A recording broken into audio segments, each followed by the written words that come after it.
최근 개봉한 영화 중에 장항준 감독이 연출한 왕과 사는 남자라는 작품이 있습니다. 저도 지난 설 연휴 기간에 관람을 했는데요. 조선의 6대 왕 단종에 관한 이야기를 다루고 있습니다. 1453년 단종은 자신의 숙부였던 수양대군이 일으킨 계유정난으로 인해서 왕의 자리에서 쫓겨나게 됩니다. 그 지위가 노산군으로 강등되어서 강원도 영월로 유배를 떠나게 되죠.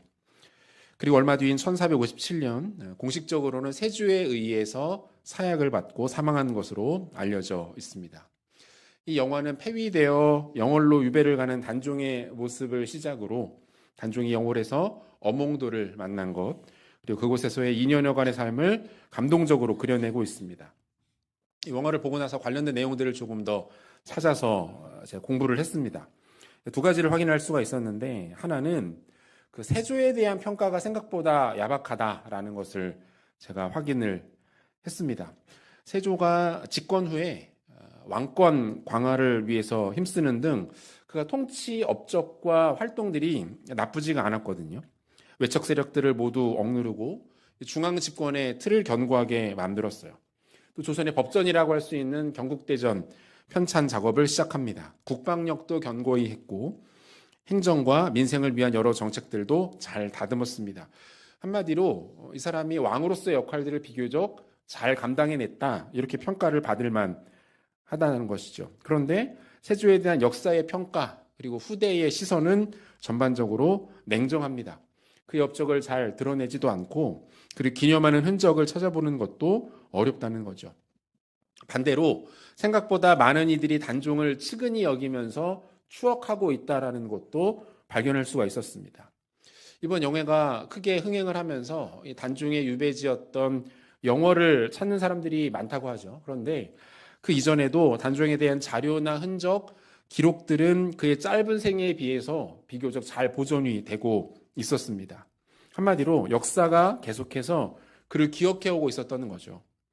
왕의 업적이나 능력만을 놓고 본다면 두 사람은 비교가 안 됩니다. 세조는 많은 업적과 성과를 남겼습니다.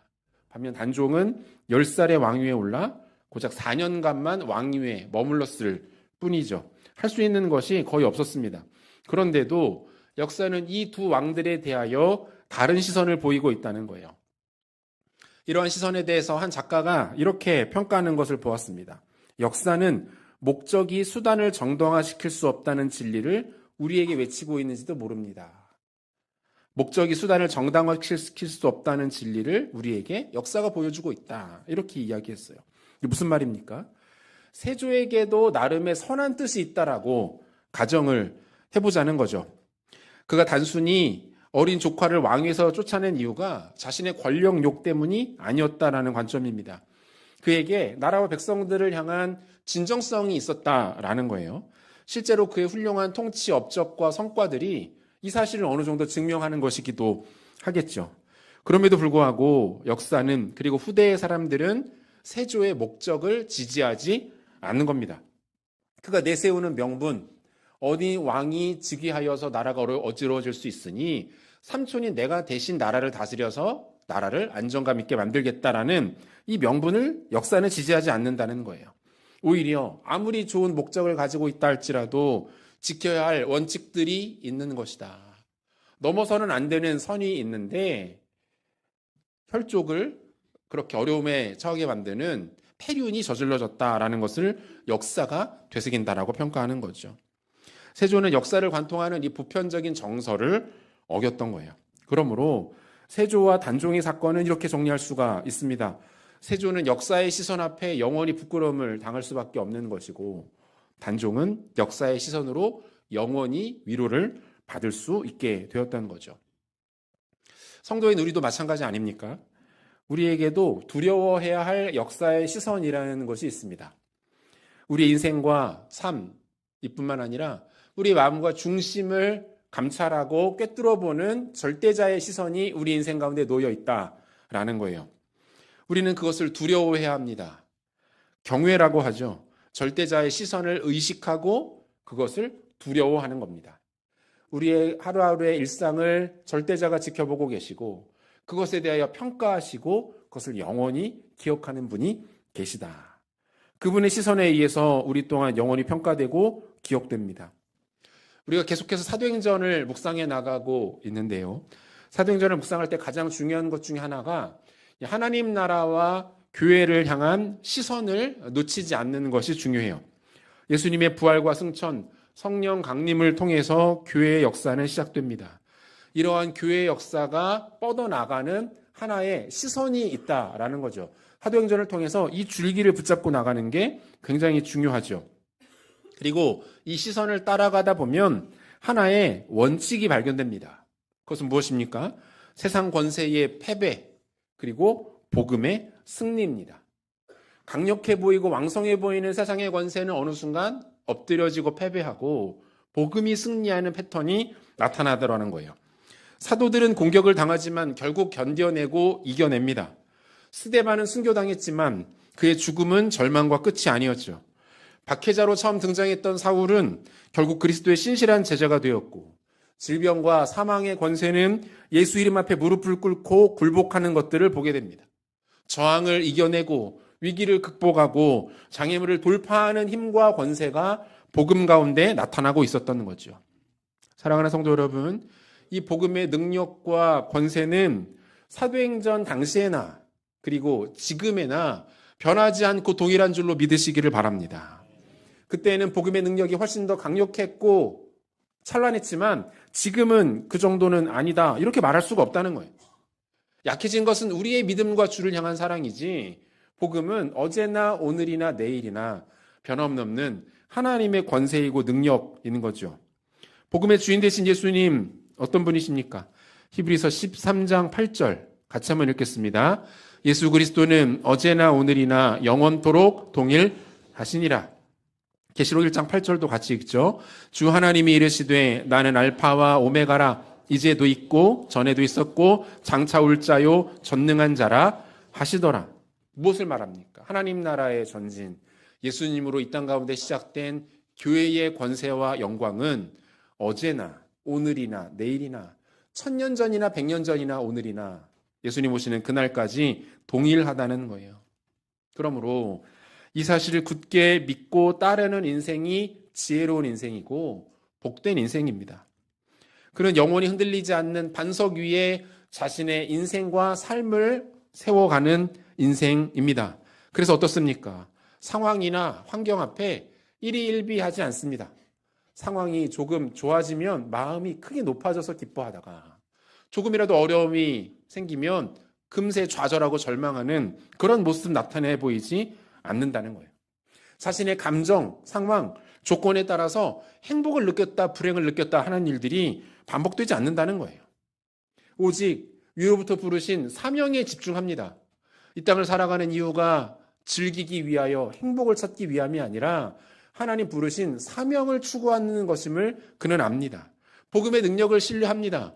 내가 해내는 것이 아니라 나를 통해 일하시는 하나님이 역사하시고 복음의 권세가 나를 통해 나타난다라는 사실을 그는 믿고 따라갑니다. 하나님 나라의 시선 앞에 멈춰서서 그것을 붙잡고 신실하게 한 걸음 한 걸음 나아갈 줄 아는 지혜로운 인생인 거죠. 그럼 최근 주가 지수로 온 나라가 들떠 있습니다. 연일 최고치를 경신하는 주가 지수들을 보면서 그리고 부동산 정책에 대한 기대감들을 보면서 여러 사람들이 다양한 반응들을 보이고 있어요. 저는 주식 투자를 하지는 않지만 그렇다고 해서 주식 투자 자체가 반성경적이다라고 생각하지는 않습니다. 정해진 법적, 상식적 테두리 안에서 건전하게 하시는 것은 하나님 앞에 거리낄 것이 없다라고 생각을 합니다. 제가 이렇게 보니까 주변에도 건강하게 주식 투자를 잘 해가시는 분들도 많이 있더라고요. 그런데 여러분, 주식을 하고 계신 분들 중에서 한 가지를 좀 진지하게 고민하실 필요가 있는데요. 무엇입니까? 여러분들이 만일 매일같이 오르내리는 그 주식 시세들을 보면서 그것으로 인하여 여러분들이 행복과 불행을 수시로 느끼신다면, 그래서 주식 시세가 좋아지고 올라가면 내 삶과 존재가 조금이라도 풍요로워진 것처럼 느끼고, 반대로 주가가 하락하고 내가 투자한 종목이 어려워지면 그로 인해 내 삶과 존재가 비참하다고 느껴지는 일상이 우리 가운데 나타난다면 그분은 주식 투자하는 것에 대하여서 진지하게 다시 고민해 보실 필요가 있는 거예요. 그것 때문에 나의 존재와 감정과 삶이 흔들리고 이끌려가고 있다면 그것은 문제가 있는 겁니다. 주식 시세와 주가가 여러분들을 주장하는 것이기 때문에 그렇습니다.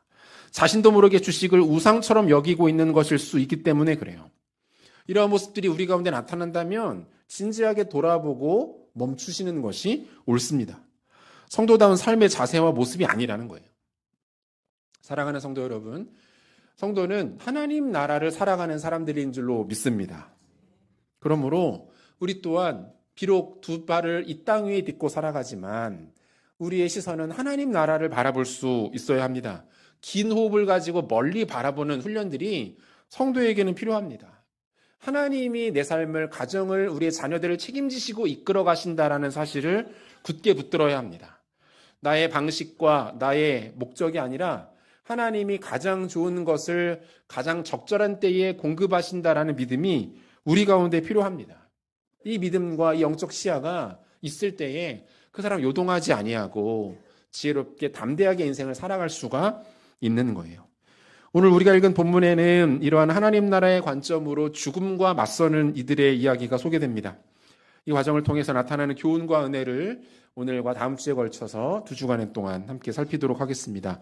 베드로의 신방이 이어지고 있죠. 욥바에서 있었던 일입니다. 욥바라는 도시는 예루살렘에서 북서쪽으로 55km 정도로 떨어져 있었고, 우리가 지난주에 살폈던 루따에서는 16km 정도 떨어져 있는 항구 도시였어요. 그러니까 예루살렘이 있고 끝쪽으로 욥바가 있고 가운데 루따가 있다. 일직선상에 있는 도시였다. 대충 이 정도로 생각을 하시면 됩니다. 이 도시에는 많은 성도들에게 사랑받던 다비다, 이것은 히브리식 표현이고요. 헬라식 표현으로는 도르가라는 여인이 살고 있었습니다. 선행과 구제를 실천하던 신실한 자매였어요. 본문 36절. 욥바에 다비다라 하는 여제자가 있으니 그 이름을 번역하면 도르가라. 선행과 구제하는 일이 심히 많더니, 이렇게 돼 있고, 39절 하반절도 보면 모든 과부가 베드로 곁에 서서 울며 도르가가 그들과 함께 있을 때에 지은 속옷과 겉옷을 다 내보이거늘. 공동체에서 많은 이들을 사랑하고 또 사랑받고 섬기던 귀한 자매가 안타깝게 숨을 거두게 된 거예요. 많은 이들이 슬퍼했습니다. 이때 이들에게 들려온 이야기가 있었죠. 무엇입니까? 옆 도시 루따에서 베드로가 오랫동안 고통받던 환자를 치유했다는 소식이 들려옵니다.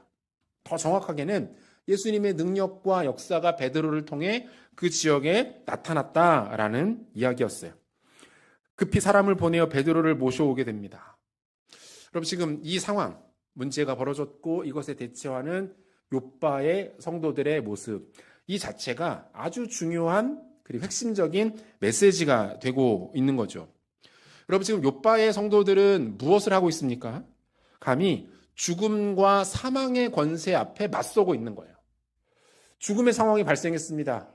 사랑하며 아끼는 이가 목숨을 잃었어요. 사망이 그들 가운데 강력하게 임했습니다. 그런데 어때요? 그 앞에 물러서지 않는 거예요.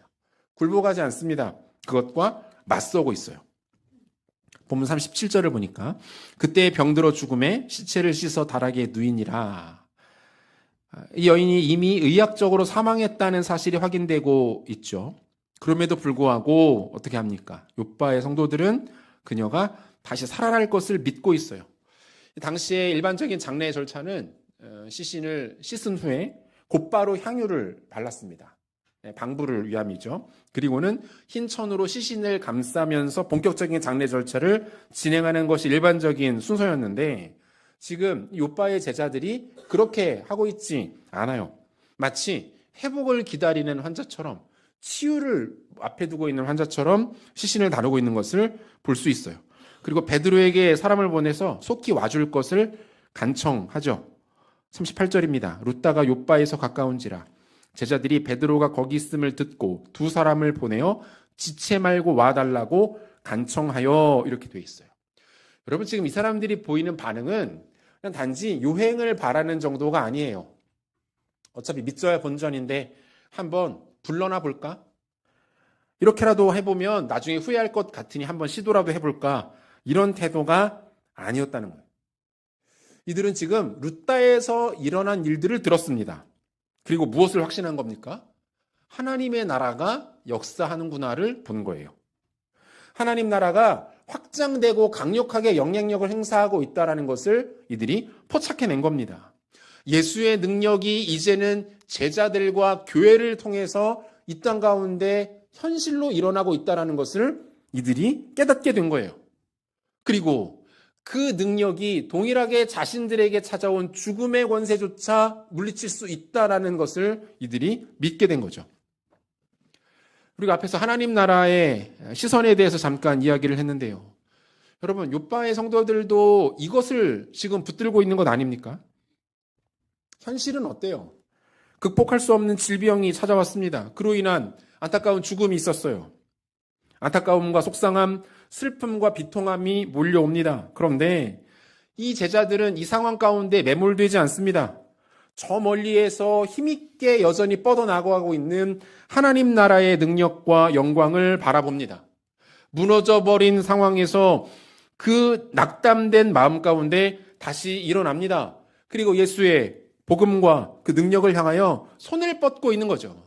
주님, 지금 내 상황과 감정과 형편은 너무 무너져 있습니다. 아무것도 할 수 있는 것이 없습니다. 낙담했습니다. 절망했습니다. 우리가 망했다라는 고백밖에는 할 게 없습니다. 하지만 주님, 나에게 찾아와 주신다면, 나와 동행해 주신다면, 나에게 은혜를 주신다면 우리가 능히 이겨낼 수 있을 것입니다. 라고 고백하고 있는 거예요. 사랑하는 성도 여러분, 여러분들의 안전, 평안, 그리고 궁극적인 영혼의 상태를 결정하는 것은 지금 여러분들이 보고 있는 눈앞에 펼쳐져 있는 상황이 아닙니다. 그런 것들이 우리를 주장하지 못합니다. 우리가 가진 조건이나 환경이 아니에요. 우리가 느끼는 감정, 우리가 마음에 품고 있는 정서들 더더욱 아닙니다. 마귀가 성도를 혼란하게 만들고 속이는 결정적인 방식 중에 하나가 이겁니다.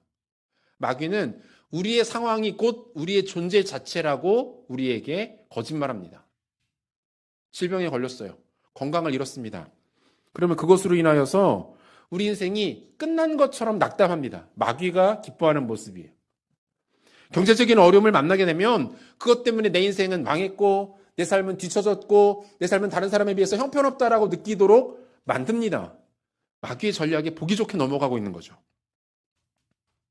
자녀가 내 마음대로 되지 않고 당장 진학과 취업의 문이 열리지 않으면 그 인생만으로, 그것만으로 내 인생이 형편없는 존재라고 마귀는 속삭입니다. 아니요, 그렇지 않습니다.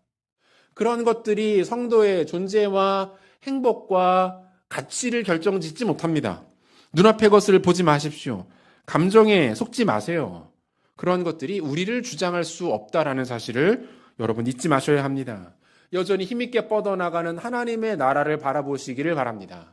우리가 비록 이 땅에 머물고 있지만 우리의 영혼과 우리의 영혼은 이미 하나님 나라에 속해 있음을 믿으시고 우리를 위하여 부어진 예수의 보혈의 능력, 하나님의 사랑이 여전히 우리를 견고하게 붙들어 안전하게 하나님 나라로 이끌어가고 계신 줄로 믿으시기를 바랍니다. 요바에 도착한 베드로가 한 일은 무엇입니까? 그는 이번에도 예수님을 따라합니다. 예수님 흉내내요. 이것이 그 상황에서 베드로가 할 수 있는 최선이었어요. 보면 40절을 보니까 베드로가 사람을 다 내보내고 무릎을 꿇고 기도하고 돌이켜 시체를 향하여 이르되 다비다야 일어나라 하니 그가 눈을 떠 베드로를 보고 일어나 앉는지라 이렇게 돼 있죠. 베드로가 자신 앞에 놓여있는 다비다의 시신을 보면서 가장 먼저 떠올렸던 장면이 있었던 것 같아요. 어떤 장면입니까? 예수님이 회당장 야이로의 딸을 살리시던 그 상황이었습니다. 마가복음 5장 40절에서 42절까지 말씀 보니까 이렇게 돼 있어요. 우리 한 절씩 교독하겠습니다. 제가 먼저 읽겠습니다. 그들이 비웃더라. 예수께서 그들을 다 내보내신 후에 아이의 부모와 또 자기와 함께한 자들을 데리시고 아이 있는 곳에 들어가사 그 아이의 손을 잡고 이르시되 달리다굼 하시니 번역하면 곧 내가 내게 말하노니 소녀야 일어나라 하심이라. 같이요. 소녀가 곧 일어나서 걸으니 나이가 12살이라 사람들이 곧 크게 놀라고 놀라거늘. 이 두 가지 장면이 매우 재미있습니다. 본문에서 베드로의 모습과 이 마가복음에서의 예수님의 모습에 공통점이 있죠. 먼저 베드로가 어떻게 합니까? 예수님이 그렇게 하셨던 것처럼 그 자리에 있던 사람들을 다 내보냅니다. 시신, 절망의 문제를 앞에 두고 뭐 하고 있는 거예요? 베드로가 하나님과 독대하는 거예요. 다른 사람들의 시선, 평가, 그들의 견해 다 내려놓고 하나님 앞에 문제를 가지고 나가 독대하고 있는 거죠. 그가 선언한 말도 예수님을 닮아 있습니다. 예수님께 소녀를 일으키실 때 뭐라고 말씀하세요? 달리다 굼이라고 말씀하십니다. 이게 아람어예요. 소녀야 일어나라 이런 뜻입니다. 본문에서 베드로는 뭐라고 말합니까? 다비다야 일어나라. 이 말을 동일하게 아람어로 바꾸면 다비다 굼이라는 말이 돼요. 달리다 굼, 다비다 굼. 일종의 언어 유희죠. 그러니까 베드로가 여인의 시신 앞에서 다비다 굼이라고 말하는 이 장면 자체는 무엇을 보여줍니까? 지금 베드로가 예수님을 따라하고 있구나.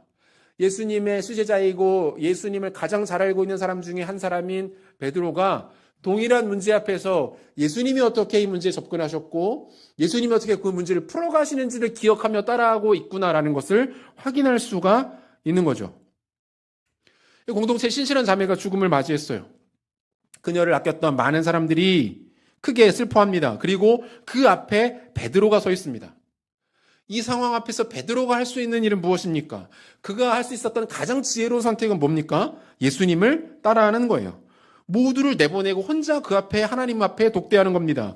그리고 예수님께서 달리다 굼이라고 외치신 것처럼 큰 소리로 다비다 굼이라고 외치고 있는 거죠.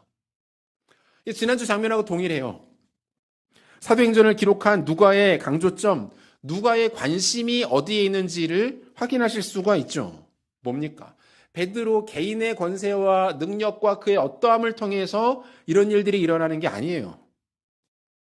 베드로를 통해서 예수의 능력이 나타나고 있는 겁니다. 언뜻 보면 베드로가 앞장서서 사역하고 있는 것처럼 보이지만 본질은 그렇지 않습니다. 조금만 그 상황을 지켜보면 예수님이 어떻게 하셨는지를 알고 있는 사람이라면 대번에 알 수 있죠. 예수님이 지금도 일하고 계시는구나. 예수님이 수제자인 베드로를 통해서 예수님께서 자신이 직접 세우신 교회를 통해서 지금도 역사하시고 기적을 베푸시며 일하고 계시는구나라는 것을 확인할 수가 있는 거죠. 주 안에 사랑하는 성도 여러분, 교회가 영광스러운 이유는 무엇입니까? 교회에 대한 사회적 신뢰도가 바닥을 찍고 있고 많은 사람들이 교회를 향하여 비난하며 손가락질하는 이러한 사회 속에서도 그럼에도 불구하고 교회가 영광스러운 이유는 뭡니까? 교회가 예수 그리스도의 이름으로 세워졌기 때문입니다. 예수의 십자가와 부활, 성령의 임재를 통해서 세워진 공동체가 교회입니다. 그것만으로도 교회는 충분히 영광스럽고 존귀한 거예요. 그러므로 교회가 예수 십자가를 이야기하고 십자가를 붙들고 예수 보혈을 의지하면 그 교회는 절대로 무너지거나 패배하지 않는 줄로 믿으시기를 바랍니다. 무력해지지 않는 거예요. 그리고 주님은 그런 교회를 통해서 오늘날에도 사망과 죽음의 권세를 깨뜨리고 계시는 줄로 믿습니다. 주님께서 교회에게 주신 궁극적인 승리는 단지 죽었던 자들이 다시 살아나는 그 정도가 아닙니다. 여러분, 성경에 보면 한번 죽음을 만난 후 다시 살아남을 경험하는 사람들이 여럿 등장합니다. 그런데 중요한 건 뭡니까? 그들이 결국 다시 죽음을 만나게 된다는 거죠. 어떻게 보면 남들은 한 번 경험하는 죽음을 그들은 두 번 경험하는 것이기 때문에 별로 좋은 것이 아닐 수도 있어요. 따라서 아무리 죽음이 극복되는 기적이라 할지라도 그 기적이 기독교의 핵심과 기독교의 진리일 수는 없는 겁니다. 예수님께서 죽은 자들을 다시 일으키시는 기적을 보이신 이유, 베드로와 교회를 통하여 이 기적들이 성경 속에 나타난 이유, 그 목적과 가치는 무엇입니까? 예수님이 어떤 분이신지를 보여주는 거예요. 예수님만이 사망과 죽음의 권세를 깨뜨리실 수 있는 분이시라는 것을 강조하고 있는 겁니다. 사망과 죽음이 제 아무리 활개를 치며 사납게 날뛰어도 예수님 앞에서만 가면 순한 양처럼 꼬리를 내리는 겁니다. 예수님께서 한마디 외치시기만 하면 죽음은 떠나가고 사망은 무너지고 마귀의 모든 권세가 깨어지게 된다는 것을 성경은 우리 가운데 똑똑히 보여주고 있는 거죠. 이것이 예수님이 죽음을 대하시는 방식이고 교회가 사망 앞에 취하는 태도인 거예요. 불교에 전해져 내려오는 이야기 중에 이런 내용이 있어요. 한 번은 석가모니에게 독자를 잃어버린 한 과부가 찾아옵니다. 그녀는 매우 슬퍼하면서 자신이 처한 그 비참한 상황을 토로합니다. 이때 석가모니가 이렇게 말했다고 해요. 여인이여, 너무 슬퍼하지 마십시오. 그리고 당신은 지금 당장 저 아래 마을로 내려가세요. 가서 단 한 번도 사람이 죽어나간 적이 없는 집 7곳을 찾아내십시오. 그 7집에 들어가서 각기 쌀 한 줌씩을 얻어오세요. 그걸 가지고 나에게로 찾아오면 당신이 처한 그 슬픔과 원통함이 해결될 겁니다. 이 말을 들은 여인은 크게 기뻐하며 마을로 달려 내려갔습니다. 그리고 한 번도 사람이 죽어나간 적이 없는 집을 찾아다니기 시작하죠. 하지만 날이 저물도록 그런 집은 단 한 곳도 발견할 수가 없었어요. 저녁 무렵 빈손으로 다시 석가모니에게 돌아온 여인은 이렇게 말합니다. 붓다여, 사람이 한 번도 죽어나간 적이 없는 집은 없었습니다. 하루 종일 온 마을을 헤매고 다녔지만 그런 집은 찾아볼 수가 없었습니다. 이때부터 석가모니의 유명한 솔법이 시작되는데요. 이렇게 말했다고 해요. 여인이여, 그렇습니다. 옳게 보았습니다. 이 땅에 태어난 모든 사람은 언젠가는 반드시 죽는 법입니다. 죽음을 경험하지 않는 사람, 죽음을 당하지 않는 인생은 이 세상에 없는 거죠. 모두가 가는 길이니 너무 슬퍼하지 마세요. 여러분, 석가모니는 참 위대한 사람입니다. 지혜롭죠. 깊이가 있는 철학자 아닙니까? 현명하고 따뜻한 위로자 아니에요? 만약 처음부터 석가모니가 여인을 향해서 같은 말을 했다면 어땠을까요?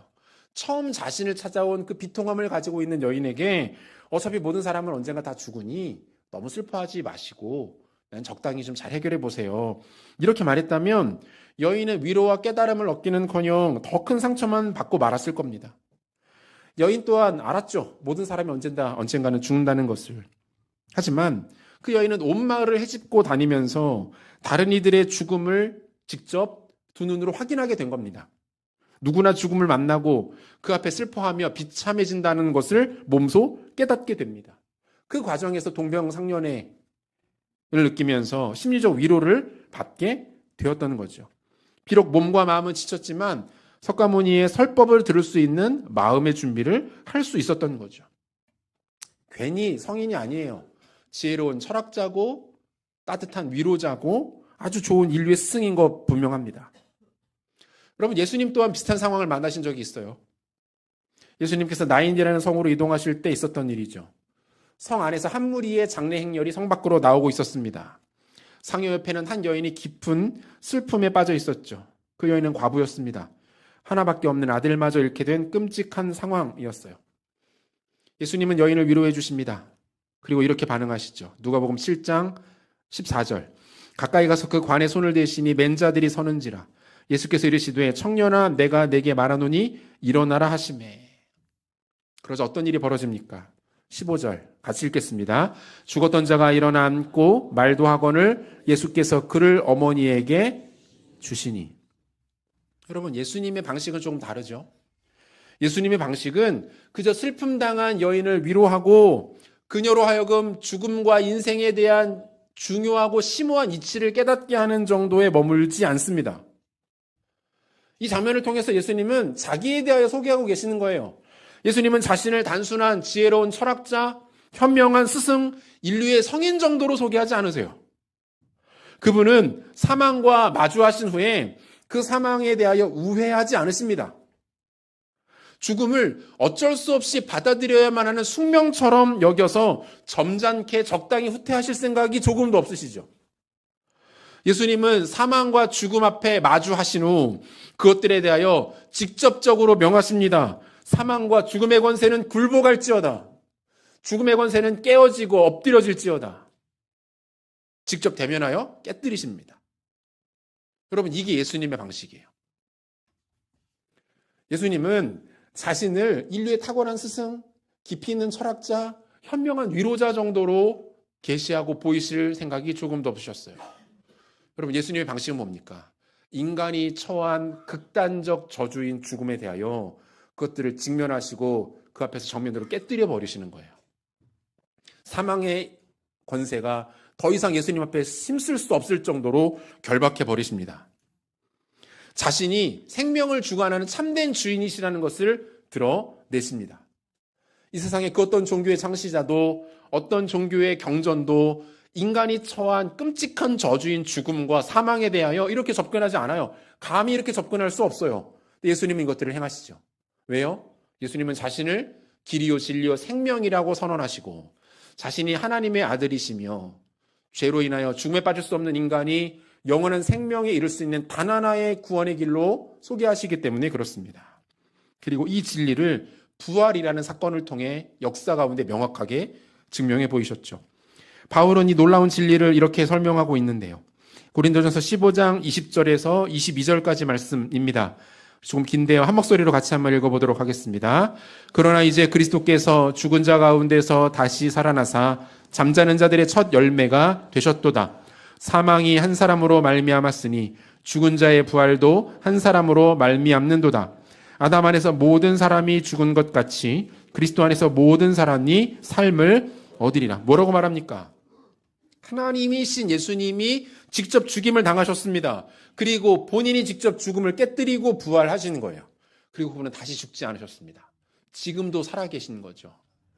그리고 이 놀라운 사건을 통해서 그분을 바라보고 믿고 의지하며 고백하는 모든 자들에게 동일한 능력과 영광을 허락하시겠다라고 말씀하고 계시는 거예요.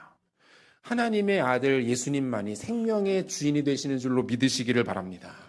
주 안에 사랑하는 성도 여러분, 여러분들이 어떤 환경에 처해 있든 어떤 조건과 배경 가운데 살아가고 계시든 심지어 어떤 죄를 짓고 어떤 비참한 인생 가운데 놓여 있다 하더라도 여러분들이 예수 그리스도를 자신의 구주와 주인으로 영접하고 모셔드리시기만 하면 예수의 십자가와 능력이 나를 위한 하나님의 사랑인 것을 믿고 고백하기만 한다면 그 또한 죽음을 이기고 다시 살아나는 부활의 영광에 이르게 된다라고 주님 말씀하고 있는 겁니다.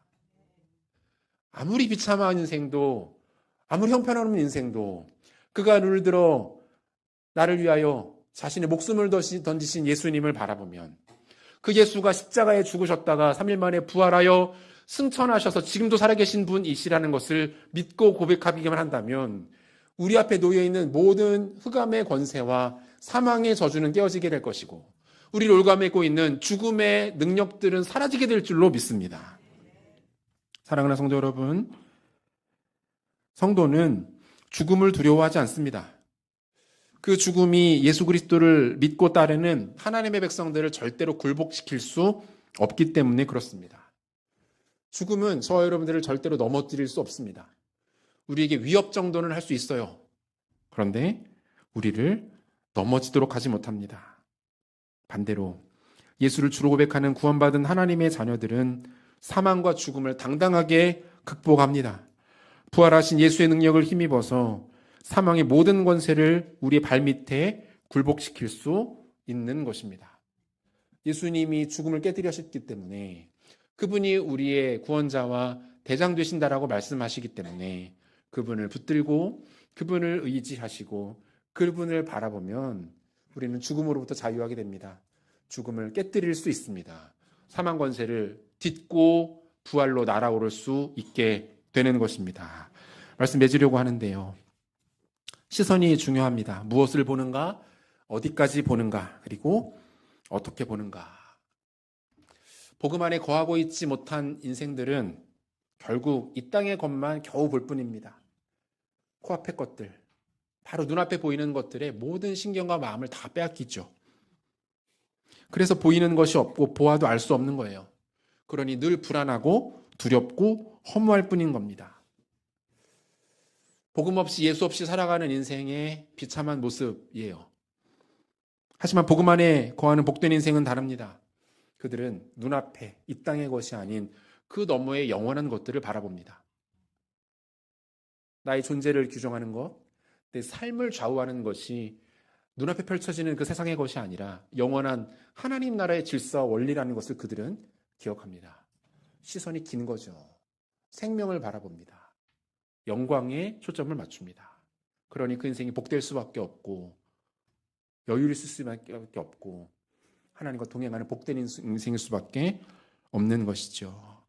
바라기는 영원한 하나님 나라의 가치를 바라보시고 우리에게 허락되어진 부활의 영광과 능력을 경험하셔서 주어진 삶의 어려움들을 능히 극복해내시고 예수 그리스도와 손잡고 능히 승리하시는 지혜로운 삶을 살아가시는 성도님들 되시기를 우리 구주 예수 그리스도 이름으로 축원합니다. 같이 기도하겠습니다.